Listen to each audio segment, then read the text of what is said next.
Bonjour, c'est Cindy. Aujourd'hui, je vous retrouve dans une nouvelle vidéo sur les relations sentimentales pour les hommes. Et cette vidéo, ça s'appelle, messieurs, la peur du rejet ou la peur du râteau. Donc, si vous aimez ce genre de vidéo et que ça vous parle, vous mettez des pouces, des likes, abonnez-vous. Vous avez l'article entier sur la chaîne et détaillé donc sur la chaîne evol-love.com, qui est plutôt un site internet en fait. Vous pouvez vous abonner, vous avez toutes les notifications aussi. Et en barre de description, vous avez toutes les infos sur les quiz et les toutes nouveautés qui se mettent en place aujourd'hui. Donc n'hésitez pas à y jeter un œil.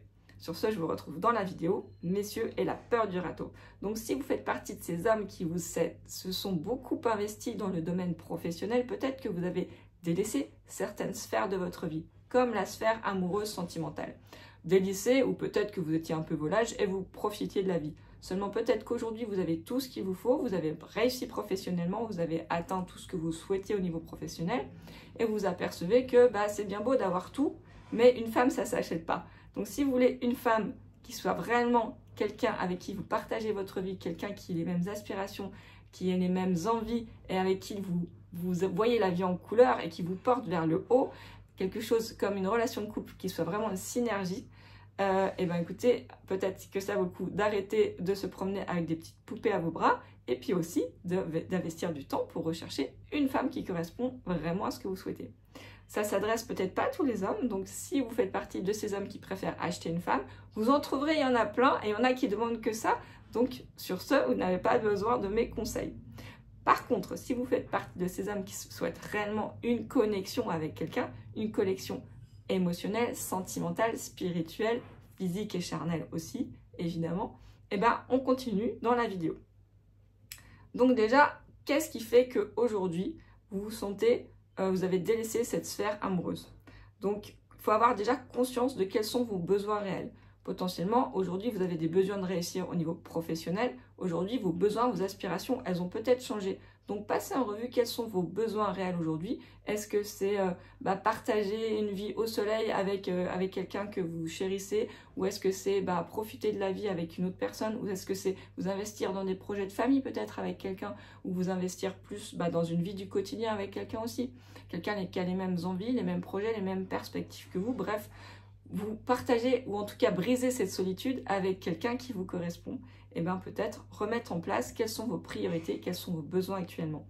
Donc ça, c'est le premier point, développer le sentiment d'incomplétude. D'où ça vient ce sentiment d'avoir besoin d'un petit plus dans votre vie. Ensuite aussi, là ça va faire mal aux yeux, j'ai associé le terme homme, donc masculin, le pouvoir, avec le côté vulnérable. En fait, sachez que malheureusement, dans nos sociétés, ça peut faire mal de voir le côté homme et vulnérabilité associés, mais heureusement, ça évolue de plus en plus. Aujourd'hui, on a des hommes qui n'ont plus peur d'exprimer leur côté yin, leur part féminine, leur vulnérabilité notamment. Et on a souvent été élevé avec ces principes. Un homme ne doit pas pleurer, ça doit être fort. Bref, vous voyez un petit peu tous les grands principes, les phrases un petit peu stéréotypées qu'on a pu entendre.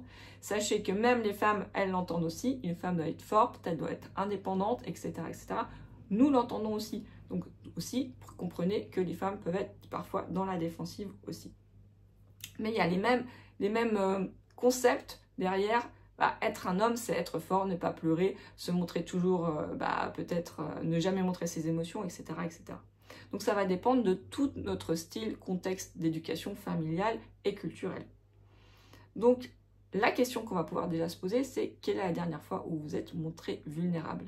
Y a-t-il un moment même, est-ce que c'est déjà arrivé dans votre vie, où vous êtes réellement mise à nu et pas juste dénudée, mise à nu devant quelqu'un, montrez vulnérable, montrez votre part de vous complètement sans armure. Quand est-ce que la dernière fois vous avez baissé votre armure, messieurs? Et sachez que ça c'est pas toujours évident parce qu'effectivement dans le règne animal et en tant qu'être humain, tous ces processus sont des instincts primaires inscrits dans notre cerveau. Se montrer vulnérable dans l'espèce humaine, dans l'espèce animale, c'est se faire manger. Donc logiquement, à l'intérieur de nos cerveaux, il ne faut pas se montrer vulnérable, c'est quelque chose de négatif si on veut survivre, tout simplement. Mais sachez que dans nos sociétés, on n'a plus besoin de tout ce système inconscient de protection, donc on peut lâcher certains points de vulnérabilité, surtout en société. Surtout quand ça devient une peur de l'échec, donc on va dire un frein dans les relations humaines et sentimentales. Donc on en vient à cette fameuse peur du rejet. Donc la peur du rejet, c'est un luxe qu'on ne peut pas s'offrir. Et notamment quand on est un homme et qu'on a déjà tout réussi, on a peut-être peur, face à un ego qui est quand même assez satisfaisant, de se faire rejeter par une femme ou par une autre personne. Mais les conséquences de cette peur, elles sont dramatiques. Et vous le savez bien, si vous êtes un homme qui a déjà réussi sa carrière professionnelle, le fait d'avoir peur, juste le sentiment de peur, et là on en revient encore, c'est inscrit dans nos cerveaux primaires, comme quoi la peur, c'est pour se mettre à l'abri d'un danger. Or aujourd'hui, la peur du rejet, si je vous pose quel est le réel danger, en soi, il n'y en a pas vraiment. Le réel danger, c'est juste une petite blessure d'ego parce que la personne en face ne souhaite pas s'engager plus loin avec vous. Elle ne souhaite pas, peut-être parce que c'est pas le bon moment, peut-être parce qu'elle est prise, c'est pas le bon contexte non plus. Bref, il y a des choses où elle sent juste pas que le feeling ne passe pas, tout simplement. Bref, cette peur du rejet, le seul réel danger derrière ça, je vous demande vraiment de prendre conscience, c'est juste, une petite blessure d'ego et finalement peut-être que cette personne en face elle a ressenti des choses mieux que vous et que ça n'aurait pas matché, pourquoi pas, on le sait, on ne le saura pas et peut-être que finalement ça va se faire mais plus tard. Donc ça va être vraiment ne pas rester bloqué dans l'immobilisme et la procrastination. Et là vous savez très bien de quoi je parle, puisque si vous avez déjà réussi en termes professionnels, vous savez que la peur est un frein, c'est-à-dire que vous restez sur une étape qui est paralysante. Alors que finalement, si vous sortez de cette étape paralysante et d'immobilisme et que vous affrontez cette peur, que vous allez au-delà, vous voyez bien que vous allez de l'avant. Et même si y a un rejet, il y en a 2, il y en a 3, il y en a peut-être 5 des fois. Mais au 6e, si la personne en face, elle a la même connexion que vous et qu'elle a envie d'aller plus loin, du coup, c'est banco. Et finalement, ça reste que des petits obstacles sur le parcours. Vous aurez appris à chaque fois, comme dans votre carrière probablement. Donc, identifiez si la peur du rejet, elle vous empêche de vivre réellement vos sentiments, vos émotions. Si elle est réellement paralysante, il va falloir affronter cette peur pour de bon et vous allez vous rendre compte qu'en fait, cette peur, vous la voyez, c'est tellement grande, mais du moment où vous l'aurez franchie, elle sera juste toute petite. Il va falloir mettre les choses en perspective. Comparer la peur du rejet à d'autres situations que vous avez déjà surmontées, peut-être dans votre carrière professionnelle justement, ou dans une carrière ou dans le sport tout simplement. Donc la peur, elle peut toujours être surmontée. Et puis, gardez en conscience que l'important, ça va être l'estime de vous. L'amour de soi, c'est la base de tout. Si vous avez peur d'être rejeté, on a parlé de blessure d'amour propre. Si vous vous sentez blessé à l'intérieur, c'est qu'il va falloir nourrir plus encore votre amour de vous-même. Il y a beaucoup d'hommes, se faire rejeter, ça fait partie de la vie, puis c'est un jeu presque. Bon, voilà, ça n'a pas matché, elle l'a pas senti, c'est dommage, j'aurais bien aimé, moi je le sentais bien. Bon, un petit regret, mais bon, voilà, après, vous avez peut-être pas approfondi suffisamment la relation pour savoir où vous attachez réellement à la personne, donc vous savez rapidement si ça va matcher ou pas. Et voilà, le but, ça va être ici de déconstruire tout ce qui est croyance limitante ou freinante.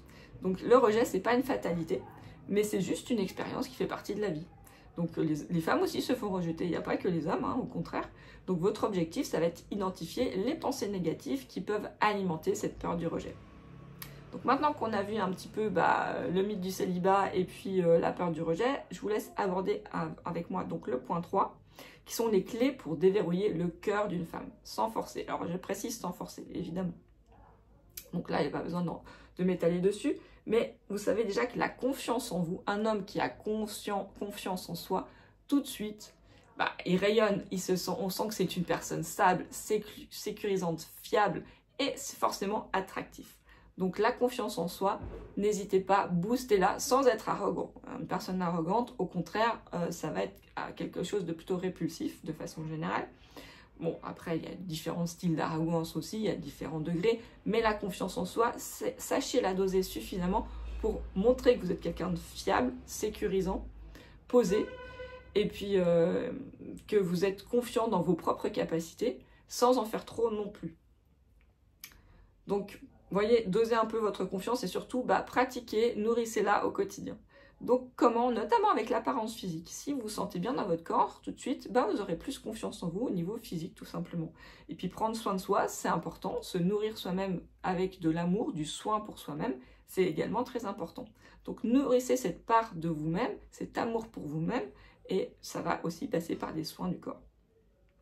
Sachez aussi qu'en tant qu'homme, vous avez une arme secrète qui est toujours l'humour. Donc vous n'êtes peut-être pas un grand tasse de l'humour, mais vous avez différents styles d'humour et toujours un humour, juste un sourire, quelque chose qui dédramatise la situation. Si vous savez gérer un peu les situations comme ça, bah c'est top parce que les femmes, elles adorent ça. Rigoler, ça détend l'atmosphère, ça apporte une certaine chaleur humaine et ça fait forcément du bien. Donc essayez de jouer sur l'humour subtil, si vous préférez quelqu'un de subtil en face de vous. Si vous aimez les blagues plus potages, peut-être que vous séduirez une personne qui aimera aussi ce genre d'humour. Donc voyez aussi quelle personne vous souhaitez attirer pour aussi vous, selon qui vous êtes, qui peut matcher avec vous. Donc l'humour est un réel allié. Ensuite, vous avez aussi tout ce qui est... Alors, gérer l'humour, c'est bien, mais voyez aussi la réceptivité en face de la personne. Donc, c'est très important d'être à l'écoute, mais à l'écoute active. Pas uniquement entendre ce qu'elle dit, mais écouter réellement. Chaque mot va traduire une émotion, une sensation, une intention. Et vous-même, hein, elle aura le même décodage à faire par rapport à ce que vous allez dire. Donc, c'est très important de rester dans une écoute qui soit complète, à 360 degrés. Son attitude, sa posture, ses mots, vous allez pouvoir détecter, ressentir quelles sont les intentions, en tout cas, quels sont les messages derrière ou les émotions, les sensations. Et aussi, soyez attentif, mais aussi à tout ce qui est petits gestes. Si vous montrez que vous faites attention à elle, dans des petits détails, elle préfère ci, elle préfère le café noir, elle préfère sans sucre, etc. Des trucs tout bêtes au premier rendez-vous. Si vous avez ces petites attentions-là, et que vous avez remarqué un détail de sa tenue ou autre, ces petites attentions que vous prêtez à elle, ça prouve que vous faites attention à elle et du coup, forcément, ça montre que vous la traitez au premier plan, que c'est votre priorité du moment et ça, vous la mettez en termes, si elle sent qu'elle peut vous faire confiance, que vous faites attention à elle, les autres, elles n'existent plus, donc c'est elle que vous voulez et pas une autre. Et ça montre l'importance que vous témoignez à la personne en face de vous. Donc la communication doit toujours être authentique. Là, je vais m'appesantir peut-être un peu sur ce sujet. L'authenticité, la sincérité, c'est primordial. La difficulté, c'est qu'aujourd'hui, on s'invente des sentiments ou des vies futures. Beaucoup d'hommes se disent « Ah ben moi, je veux m'engager, avoir des enfants, fonder une famille. » Mais combien le pensent sincèrement, réellement? C'est la question, parce que souvent, oui, c'est l'archétype qu'on a dans nos têtes. Mais fondamentalement, si aujourd'hui vous en êtes là, à être toujours célibataire, est-ce que c'est quelque chose que vous désirez au plus profond de vous? Et si oui, comment se fait-il que jusqu'à présent, vous ayez peut-être enchaîné les conquêtes d'un soir? C'est pas logique. Donc, positionnez-vous, questionnez-vous face à un miroir. Qu'est-ce que vous voulez réellement? Mais sincèrement. Et si c'est vous profiter de la vie, avoir une copine, deux copines, peut-être plusieurs en même temps, soyez sincère, honnête avec vous-même et soyez sincère et honnête avec la personne en face de vous. Parce qu'il y a des femmes que ça va intéresser aussi. Donc arrêtez de sortir le discours si c'est pas ce que vous pensez. Donc le discours « je veux marier, avoir des enfants », ça peut convenir à certaines femmes, comme pas du tout à d'autres. Et sachez que le plus important, c'est qu'elle sache aussi ce que vous aspirez et qu'elle soit claire aussi avec ses propres désirs. Hein. C'est dans les deux sens, évidemment. Donc, je ferai la même chose pour les femmes. Donc, ensuite, on arrive au 4e point qui est le rendez-vous. Et le rendez-vous galant, là, messieurs, ça va être un terrain miné. Pour vous, vous êtes le chef d'orchestre. Donc là, il va falloir faire très attention. C'est-à-dire que normalement, l'homme avec sa part masculine ou la polarité masculine, je parle souvent de polarité parce que ça peut être inversé, la polarité masculine va orchestrer, ça va être l'acteur. Et la deuxième personne va recevoir, va être plus le follower. Donc il va y avoir quelqu'un qui va prendre plus le lead. Et normalement, c'est la posture plutôt masculine. Donc trouvez le bon endroit, quelque chose qui vous ressemble, qui lui ressemble, sur lesquels vous allez pouvoir peut-être communiquer si vous avez envie de communiquer réellement, verbalement, un endroit qui soit plutôt enclin à la discussion. Si vous voulez juste kiffer une danse ou un truc ou un moment ou un événement qui est quelque chose qui peut vraiment faire que ça va matcher pour vous et pour elle et qui vous convient à tous les deux, il y a d'autres ambiances, il y a d'autres lieux qui pourront peut-être créer plus d'émotions, être plus impactants aussi. Donc voyez un peu comment vous devez, selon le premier ou le deuxième rendez-vous, ce que vous souhaitez faire et découvrir de la personne en face de vous. Et faire découvrir aussi, à travers ce rendez-vous, une partie de vous. Donc choisir le bon endroit, ça va être hyper important. Ça va vous permettre aussi de cerner vos goûts et les siens. Et puis, il y a toujours des sujets à éviter. Bon, il y a quelques tabous peut-être à éviter au premier rendez-vous. Ne parlez pas des conquêtes que vous avez déjà eues ou de toutes les femmes qui ont abusé peut-être de votre portefeuille. Parce que la femme en face de vous, elle n'a rien demandé. Elle est là juste pour un rendez-vous. Donc, essayez de ne pas lui faire régler l'addition si possible. Ce sera un minimum de galanterie. Voilà. Rester soi-même, c'est important. Donc, il ne faut pas cacher non plus ce qu'on a vécu. Ce qui est resté sincère, authentique, on l'a vu, c'est la clé. Et puis, sachez que vous êtes juste génial comme vous êtes. Il n'y a pas besoin de changer grand-chose. Juste, vous avez besoin de rencontrer la bonne personne pour créer une personne, on va dire un vous-même, encore mieux, encore plus haut, avec un couple en synergie qui vous fait vous sentir encore plus fort, encore plus beau, encore plus entreprenant.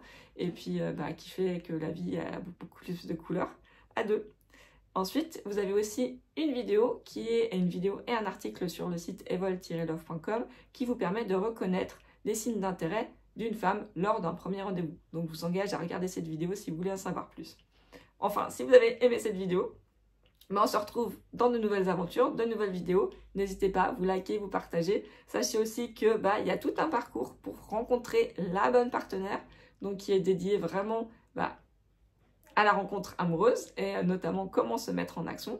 Et puis, il y a aussi toute une offre qui se crée avec des sessions en live dans des pays paradisiaques et qui, sous le soleil, qui vous permettent réellement, cette fois, de le faire en réel. Donc, ce sont vraiment un cadre qui est prêté pour la connexion à deux et avec tout un parcours théorique et pratique d'atelier pour rencontrer la bonne personne. Voilà, sur ce, je vous dis, je vous souhaite une très belle journée, de très belles rencontres aussi, et à très bientôt pour de nouvelles aventures. Bye!